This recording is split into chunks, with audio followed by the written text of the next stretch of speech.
All right, fire signs, welcome. Welcome to your reading.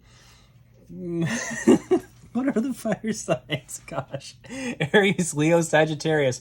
I'm sorry, my brain just shut off like right in the moment there.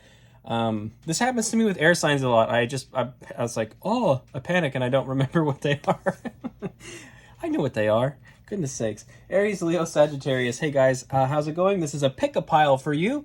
You can pick pile 1, pile 2, pile 3, or any combination of them, okay? So I'm going to show you really quickly what we've got going on. For pile 1, we have the tried and true Santa Muerte. You know it, you love it, maybe. If you've been around the channel, you've seen it frequently, fire signs. Pile 2 is the Mystic Palette Tarot. Okay, that one's kind of new to me, but I've been playing with it this week. And then finally, pile 3 is the Gustave Doré Tarot. Also new to me and also very, very cool. So, without further ado, we'll get into it. Fire signs. Aries, Leo, Sagittarius. We'll start with pile 1 and get after it. All right, pile 1 for Aries, Leo, Sagittarius. Pile 1 for Aries, Leo, Sagittarius. All right, 2 more shuffles if nothing pops. All right. Kicking it off with, the Six of Pentacles. Six of Pentacles. And we've got the Emperor. Love that. Got some Aries energy there. And the Knight of Pentacles. Okay, underlying the deck here is the Four of Pentacles. The Four of Pentacles. Okay, so the underlying energy was a energy of being overly cautious, kind of unable to move forward. But what I'm seeing here is that that overly cautious energy has been transmuted into more of a proper strategy and diligence on your part in a matter. And it's something that's bringing, definitely bringing balance into your life. Some of the seeds you've planted are starting to take root, starting to grow, and it's kind of bringing you into a bit of an emperor status here. So if you chose pile 1, I feel like a lot of the hesitation and the fears that you've been coming up against have started to be dealt with, conquered, and overcome, and it's helping you to expand into a new energy in your life. So it's very beautiful energy here. I love to see that.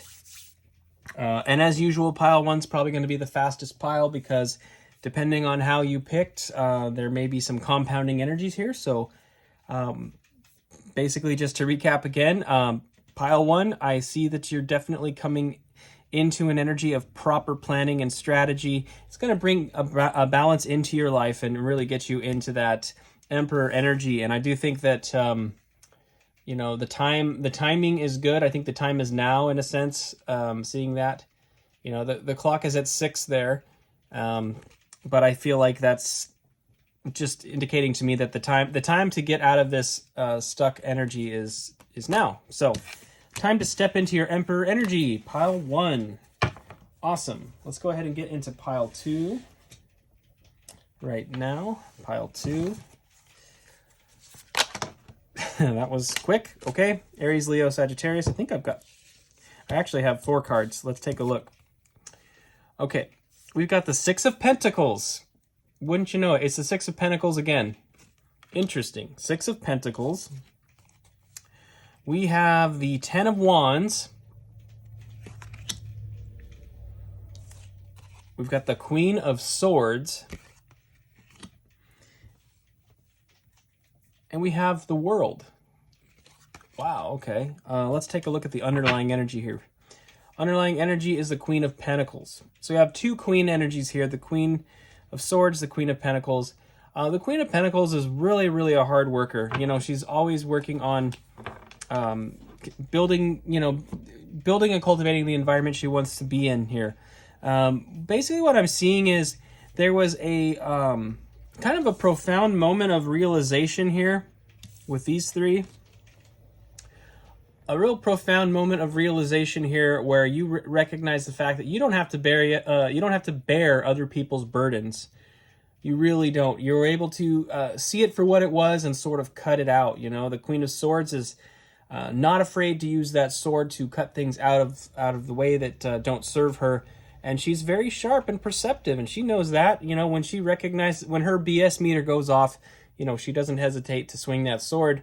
You know, she can be a little harsh with her words sometimes, but that's part of the program here. And so I think you've closed out a really major cycle here with the World card and released a huge burden, because you're insisting on equity here. You're insisting on balance. You're insisting on fairness here. And that's a major shift in your energy. If you chose pile 2, you may have been in an energy in the past of being more of a people pleaser and kind of serving other people, focusing on other people. And it's there's nothing wrong with serving other people and helping other people, but it needs to come from a place of abundance, not from a place of lack.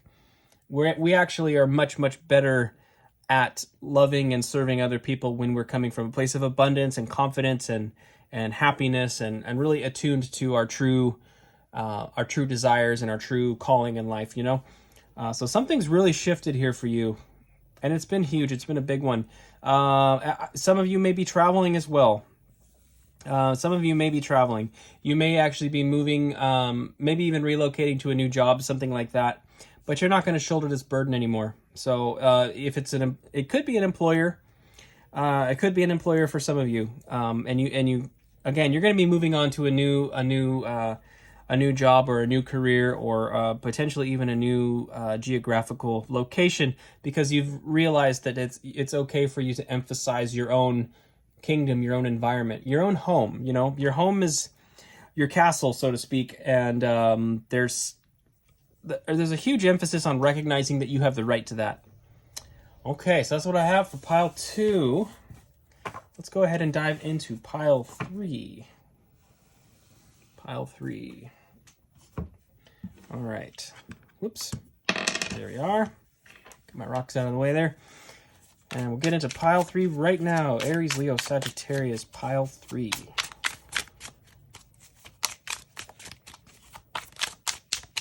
Do 3 more shuffles here if nothing pops.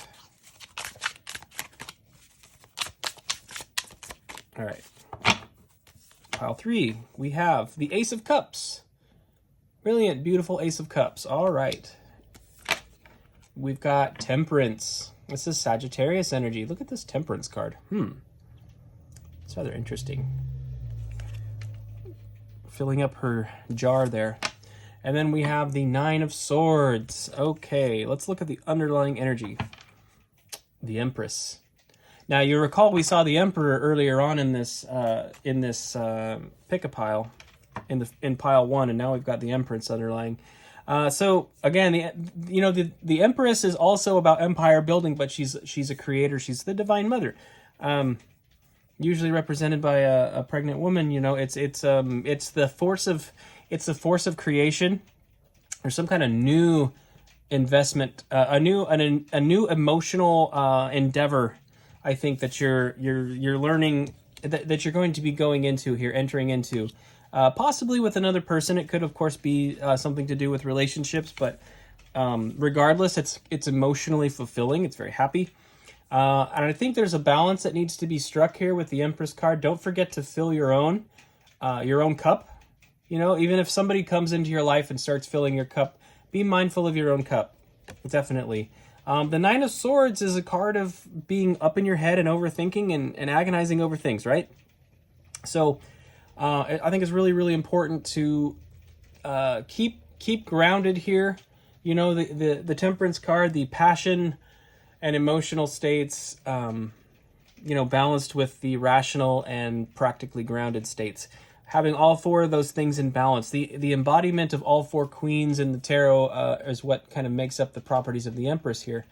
So you're getting ready for something new, something creative, a whole new paradigm, but there's a little fear here, and that's because that groundedness and that rationale may not be fully attuned yet. So something to bear in mind as you're going through changes, especially if you're meeting somebody new.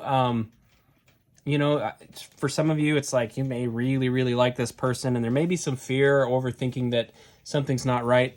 And just remember, whatever is for you is for you. If it's for you, it already belongs to you, and if it's not for you, it was never yours to begin with. So keep that in mind, especially as you fill your own cup and everything too. We don't need to be dependent on the love of other people. Of course, it's nice to be loved. It's nice to have loving relationships, but there is a really important life lesson to be learned in that we can be confident and fulfilled within ourselves.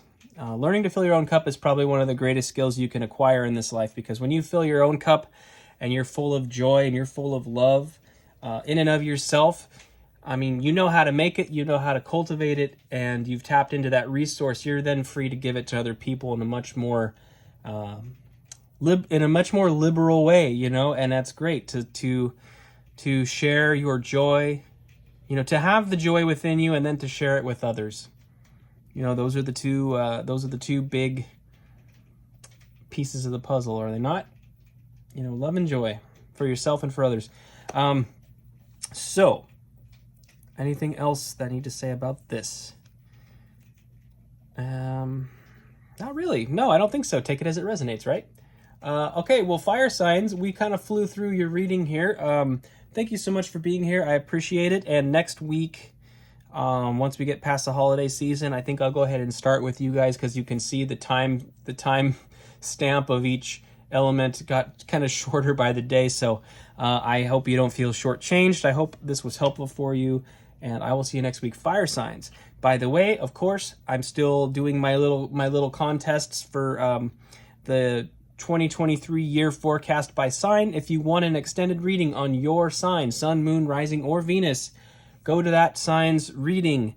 Watch it, of course. Click the like button, drop a comment, because I'm going to tally up the views, the likes, and the comments to see whichever one has the most engagement. They're going to get an extended. So keep an eye out for that, and I will see you next time, fire signs. Thanks so much for being here.